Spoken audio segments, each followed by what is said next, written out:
Hello and welcome back to the David67 Celtic News YouTube channel. Today's video going to be a post-match review of rather awful game of football. Dinamo Zagreb 0, Celtic 0. I think it was a game with very little quality, very little excitement.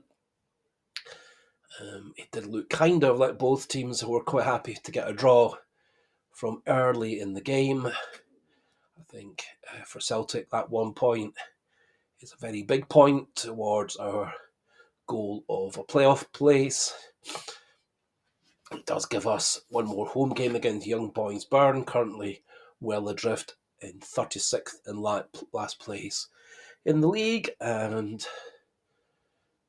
I'm pretty sure by the time that Bern come to Celtic Park in mid-January, they'll have nothing to play for, and maybe they'll use the game as a chance to try a few fringe players, squad players, and young players to give them some experience.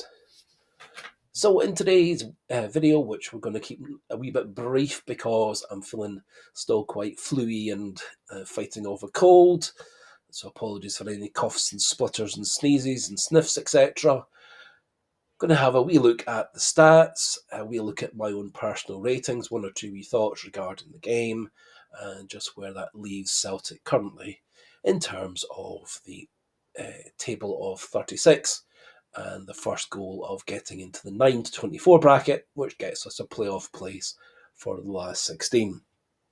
Before we do crack on with the actual video, just a wee suggestion, reminder, encouragement. If you are new to the channel, not yet subscribed, please do click that subscribe button. If you like the video, please do click the like button as well, and do feel free to pop your own thoughts regarding last night's game, the performances, your own ratings for the players, and any other thoughts relating to the Zagreb Celtic match. In the end, it was Dinamo Zagreb 0, Celtic 0. Looking at the stats, we'll do things in a wee bit of a different order from usual. Possession was a massive 69 to 31 in Celtic's favour. However, shots were 11-7 for Zagreb. Shots on target are rather depressing. 2 shots on target for Zagreb, 1 shot on target by Celtic. That was the Luke McCowan shot from the edge of the box. 3 shots blocked for each team. 1 save for the Zagreb goalkeeper, 2 saves for Kasper Schmeichel, one of which was a very good save late on with the back post header. Touches in the box, 24 to Celtic, 20 to Zagreb. So, again, despite that all that possession, we didn't really threaten the Zagreb goal very much at all. Corners were 10 to 4 in favour of Celtic. We also had a few direct free kicks in and around the box, but we wasted all those dead ball set piece situations with the corners and the direct free kicks. And that for me was one of the other big disappointments of the match, is we did look like we could have had a wee bit of an advantage in the air over some of the Zagreb defenders. And the Paolo Bernardo direct free kick from the edge of the box really was in a brilliant position for him to beat the goalkeeper, but unfortunately his shot was a couple of feet over the bar. Really, in terms of actual quality incidents, there were a few goalmouth scrambles at both ends, some good defending by the defenders from both sides. Kasper Schmeichel, as I said, in the 80th minute did make that great save, tipping the ball over the bar. But Celtic really didn't look like they were going to score any goals yesterday, and Dinamo Zagreb also didn't look like they were going to score any goals. They have got a lot of injuries, a lot of young players in the side. And my own personal feeling was, with about 10 minutes to go, it looked like most of their players were exhausted from running all over the place on a cold evening on a rather rutted, uneven pitch. And I think had Celtic played with more pace in that last 10-15 minutes, I think there was a win to be got last night. But we kept things careful, we kept things well set up, we defended deeply, Didn't overcommit our fullbacks or our wide players. We didn't really get terribly many players into the box. And it did look like, as I said, both Zagreb and Celtic were happy to get the draw. The game, that point does give Celtic more of an advantage than it does Zagreb. Celtic currently lying 19th in the league, goal difference of 0. We've still got to play in about a month's time. Young boys Burn at Celtic Park. They're bottom with 5 losses out of 5. They're playing their 6th game tonight. I don't think they're going to get anything out of tonight's game. Their goal difference is minus 15. We will be playing in our last game. Aston Villa currently lying third, 18 points. 13 points, plus 6 goal difference. Aston Villa have done a very good job of winning tight games or losing tight games, and I think they pretty much should be happy. They have guaranteed themselves at least a playoff place, and I suspect they're probably in a good position to be in the top 8 and a bye to the last 16. Finally, just looking at my own personal ratings, given 8 for Kasper Schmeichel, made a pretty easy save early on, made that great save from the header late on, did a great job of keeping Celtic's attacks going, being that spare man for Carter Vickers, Trusty and the fullbacks. Alistair Johnston played just the first half. It sounds like he's got a wee bit of a tweak to his hip. It's hoped that he should be fully fit for the Rangers Cup final on Sunday. I think given his personality, he'll be playing on Sunday one way or another. Given 8 for Carter Vickers and 8 for Trusty, and I gave Trusty man in the match. I think Trusty was just that wee bit better in the air, clearing balls being pumped over the halfway line. Neither Carter Vickers or Trusty ever really got themselves out of position. They defended very, very well as a 2. They organised well with Johnston, Ralston, Taylor, and could easily on another day have given man of the match to Cameron Carter Vickers, but last night I gave it to Austin Trusty. Given 7 for Callum McGregor. Was a bit disappointed. A couple of times he got himself in and around the box, failed to take the shot, failed to go for the killer ball through the defence. Seemed much more keen just to keep the ball in Celtic's possession, keep Zagreb at arm's length, and he controlled things nicely in midfield. 6 for Rio Hatate. I think he had a very poor match. I can't really remember anything that he did that was positive. A lot of passes that failed to hit the mark.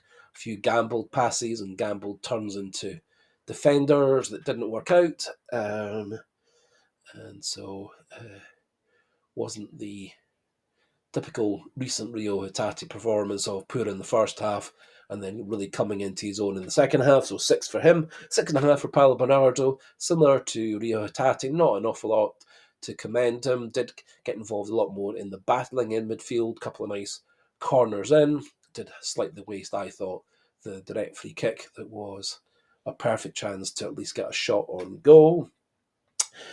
Nicholas Kuhn, a few touches of brilliance, a few nice runs down the outside, a few nice cut-ins, probably his deflected shot off the defender that went over the bar, probably the closest that Celtic got to a goal. However, he wasn't really playing the way he did in the games against Bratislava or against Red Bull Leipzig. And he has slightly gone off the boil. I've given 6 for Dyson Maida. That's all really due to his great desire to track back in the midfield and attacking zones. He was very, very poor, wasted a lot of good opportunities, terrible final ball, terrible cross, didn't get himself in the box, and had it not been for the fact that he tracked back very well to help out in midfield and in the defensive zones, I would have given them even less than 6. And Kyogo, I've gone with 6.5. Thought he chased about very nicely a couple of times. He put a lot of pressure on the goalkeeper, got the goalkeeper to kick the ball out of play. However, didn't really have any proper chances to score a goal. Anthony Ralston came on at half-time. I thought he actually defended very well, apart from losing his man, slipping on the icy turf that gave the Zagreb the header in the 80th minute. But otherwise, I think he defended very well and got himself forward as and when he could. Luke McCowan, very disappointing. Looked out his depth, didn't really do anything good for Celtic apart from that nice shot, which, although it was a nicely hit shot, I don't think it was ever really going to be going in past the goalkeeper, as it was fairly central. Otherwise, very few good passes, crosses, or involvements in creative chances. Arnie Engels, a couple of times he won the ball back in midfield, drove forward. A couple of times he did set up the front players, but they wasted the chances he was setting up. So 6.5 for him. And 7 for Adam Ida. Thought he did a good job leading the line, got involved in a few goal mouth scrambles. There was one back post header that was well blocked by the Bruges defender, and he did actually look more of a goal threat than Kyogo had done. And given James Forrest 6.5, as I've said before, I don't think he's got the pace, the trickery anymore to beat a full back on the outside. I don't think he's got the pace and trickery to cut inside for a pass or shot. I think he's actually been, he's probably a couple of levels below how he was at the end of last season, where he was a very important player in Celtic's run to the title. And I think had we used someone with a bit more pace, such as Yang, or a player with more trickery, such as Luis Palma, I think we actually would have done far better than we did with James Forrest. But I think James Forrest's ability to track back, defend, help out in midfield is probably where Rodgers went for him, rather than him helping out in the final third. That finishes off the ratings and finishes off today's video. Just looking at the Celtic news sites and football news sites, nothing very much concrete of players coming in, players going out, a few rumours of players Celtic might be interested in, a couple of rumours that Luis Palma is being told to leave Celtic by the Honduran manager and FA. And although nothing definite, nothing concrete, the initial omens regarding Alistair Johnston's hip are good, and the expectation is he will be fit for the League Cup final on Sunday against Rangers, who of course are playing Ange Postecoglou's team tomorrow evening. So just as we finish, a wee polite suggestion, encouragement: if you are new to the channel, please do click that subscriber button, keep the numbers pushing up past 1,100. Do click the like button if you like the video, and do pop your pleasant, polite comments, thoughts, opinions into the comment section, particularly regarding last night's result, where you see that leaving Celtic, and also our chances of a win on Sunday and a chance of winning through to the playoff round with the last 2 games in January 2025. And so until the next video, goodbye and hail, hail.